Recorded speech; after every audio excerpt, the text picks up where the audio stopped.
Hello, I'm Simon Whistler. You're watching TopTenzNet, and in the video today we're looking at the top 10 misconceptions about world cultures.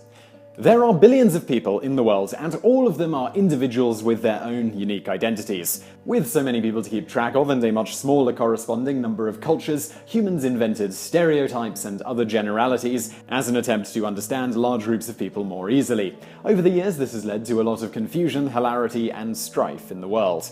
The truth is that most stereotypes started out due to some misconception or something that was lost in translation and aren't really all that accurate for the individuals from the culture in question. Often what we think we know about other people is wildly inaccurate, and sometimes the truth is far more interesting. Number 10. Australia was originally a penal colony for hardened criminals. Most people know that Australia was originally a penal colony started by the United Kingdom, the British Empire at the time, which blossomed into the full-blown country that exists today. Many people have also heard of the famous rum rebellions and how many of the prisoners, soldiers, and others on the island were originally paid largely in booze. This has given an image of Australia as an island full of the descendants of shifty, nasty criminal types the hardened people countries would consider so evil they would send them all the way across the globe. However, in recent years, Australia has been trying to uncover its past instead of shamefacedly hiding from it, and they have found that the truth is not as nearly as embarrassing as they had once thought. What Australians have quickly been discovering is that many of the people who were sent to Australia as criminals were convicted for reasons that we would consider today a miscarriage of justice. A large portion of them were children who stole small amounts of food, some of whom were condemned to hang for their crimes before they got the chance to be exiled to Australia instead. Even among the adults, many of those convicted had only been tried for what would be considered very petty crimes today, and others were falsely accused. The truth is that the British Empire at the time had a lot of poor citizens who ended up on the wrong side of the law, mainly because living on the margins and stealing food was the only way for them to get by. So they decided to get rid of those people by sending them to an island all the way across the world, instead of, dealing with the actual poverty issue. Number 9. The connection between the ancient and current Egyptians. Egypt is one of the most famous countries in the world, but the identity of its people is often a very confusing subject. Some people think of them simply as Egyptian, and others think of them as yet another Arabic state, but the truth is a bit more complicated.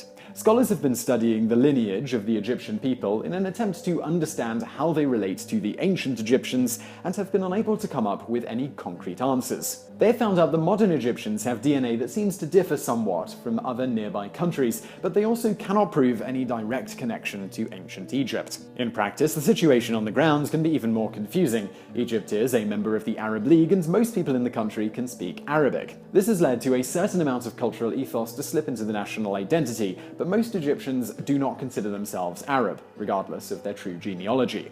They consider themselves to be Egyptian and wish to cultivate their identity more strongly. Many Egyptians today would prefer to connect as much as possible with the old roots and ignore the Arab influence. In some cases, Egyptians have reported feeling discriminated against while visiting or working in other countries within the Arab League. Number 8. Japan is completely nuts about crazy anime and manga series. When most people think of Japan, they think of weird adults obsessed with the oddest kinds of manga and anime possible, but the truth is that they are producing most of that with the rest of the world in mind. When anime and manga first began in Japan, they started out marketing toward children, just like in the West, but as their audience got older, they decided to try more mature themes. This worked out well and proved that animation is suitable for adults as well as children. As many adults matured, anime and manga have continued to have a steady following in Japan, but nothing like how people think, and nothing like how popular it is in the rest of the world. One executive in the industry believes that many people in Japan probably don't even realize how much other countries are into anime and manga. The amount of money made selling anime and manga outside of the country is an industry worth billions of dollars a year.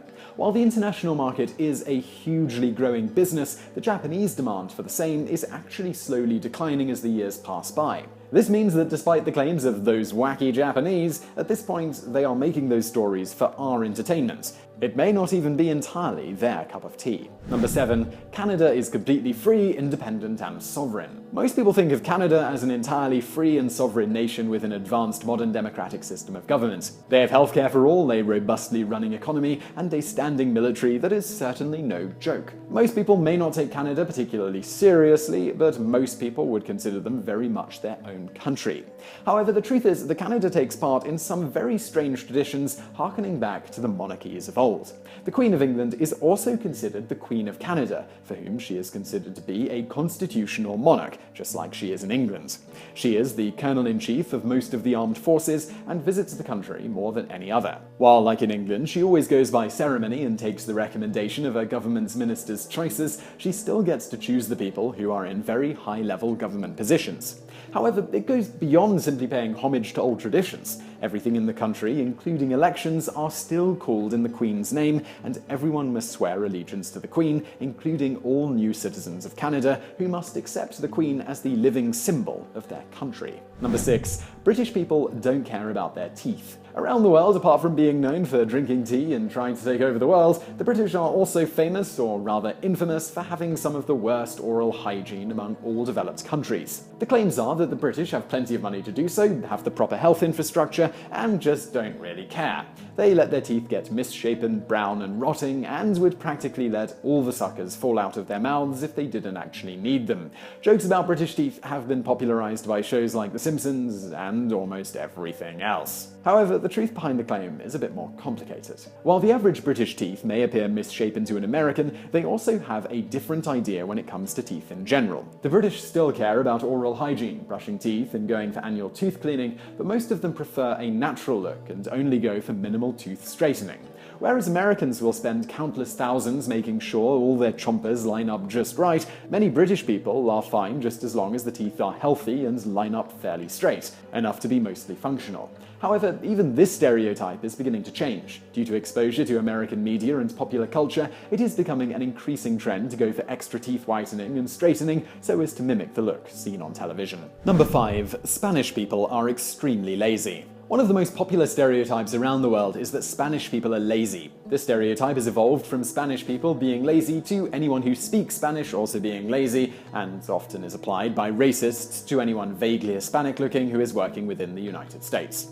This stereotype originally began in Spain due to a long-held tradition in the country of napping during the middle of the day, also called a siesta. If you ask most people, they will tell you that in the early afternoon, Spaniards take 3 hours off to take a break and have a nap and get some rest before going back to work. This has created a reputation as a people who don't really care about hard work and would rather spend their time resting. However, the truth is that the traditional Spanish siesta is not only becoming less and less of a reality, but that Spaniards may still be running themselves into the ground harder and faster than the people of most nations. The siesta was originally designed to give people some respite during the hottest hours of the day, but now is rarely used to actually get any sleep. And due to the 3-hour break during the day, Spaniards tend to get up much earlier for work and leave much later than those in other countries. This has led to many in Spain to seek reform in recent years, as some believe that an incredibly long workday with long, fragmented breaks in between is not really good for anyone. It may be a long time before there is any change though, because the Spanish siesta is an entrenched part of Spanish culture. Number 4. Black people and their alleged love of fried chicken. If most people ask you what kind of foods black people like, you will get a lot of answers that generally describe Southern comfort food. This shouldn't be surprising, as the majority of black people who were brought to the United States spent much of their time in the South as slaves. And even after being freed, money would have been tight, so the majority of people would have settled nearby. However, if you asked for 2 specific foods, the most common answers you'll hear are fried chicken and watermelon. This has led some people to wonder over the years if there's actually any truth to this stereotype at all, or if it's all just a Southern myth. Back in the early 1900s, race relations in the United States were not that great. Understatement of the year, anyone. One of the earliest and most controversial films, Birth of a Nation, was released by the notoriously racist D.W. Griffith. The film depicted what Griffith considered the consequences of black people being freed and having power. In one scene in the film, black lawmakers are shown generally behaving badly in an assembly, and one of them is chomping on a piece of fried chicken while his feet are on the desk. Some people believe that this was the birth of the stereotype and really entrenched the idea in popular culture.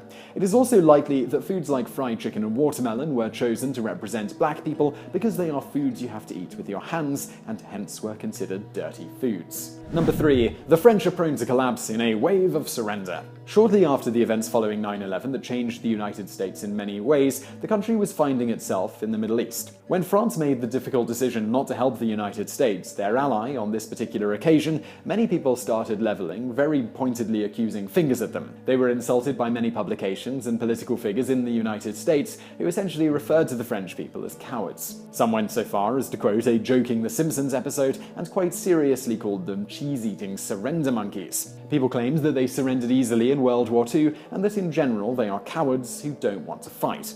However, the truth is that the French are one of the most dangerous countries in the world and always have been. Many people don't realize that the defeat in World War II may have been a defeat for France's leadership and infrastructure, but the French warriors never once stopped fighting. France also has a long history of war and currently wields the third largest nuclear stockpile in the entire world.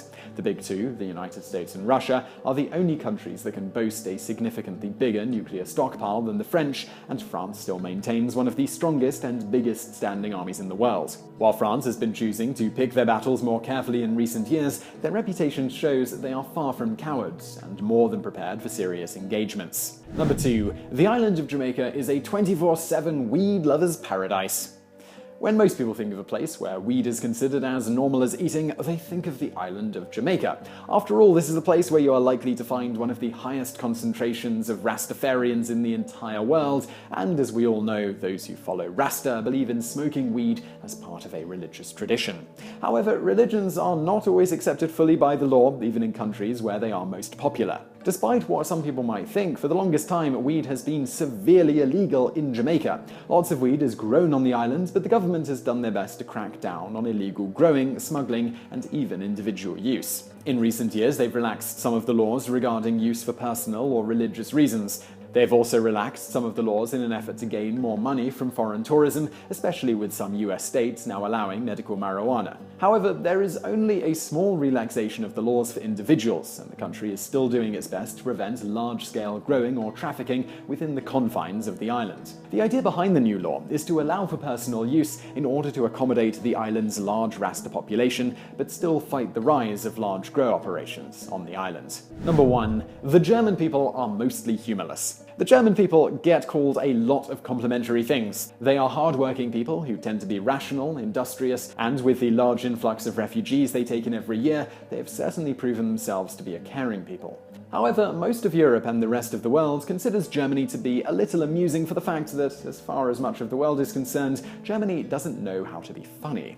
Surveys have even found that among most of the world, Germany is sometimes seen as literally the least funny country of all. Now, while many of us may think this about the Germans, in truth it really can't make that much sense. Humor is something universal to all people, it's just likely the Germans see it differently. The truth is that Germany has a rich history of comedy, but that the style is so far removed from the traditional British and even American comedy that it's hard to translate the style at all. The style of stand-up comedy we are used to was pretty much a foreign concept when first introduced in Germany. The Germans had complicated theatre-style shows in order to impart comedy that would be hard for other cultures to understand. The other issue is that many of the countries most known for their humour tend to use a lot of wordplay that a German audience would struggle with, and the complicated form of German humour would also not translate well for audiences from other countries. Comedy, unfortunately, is one of those things that can easily become lost in translation. So I really hope you found that video interesting. Hopefully we dispelled some of those myths for you. If you did like it, please do hit that thumbs up button below, and don't forget to subscribe if you haven't already for brand new videos just like this every day of the week. Also, over there on the right are a couple of other videos that you might enjoy if you enjoyed this one, and thank you for watching.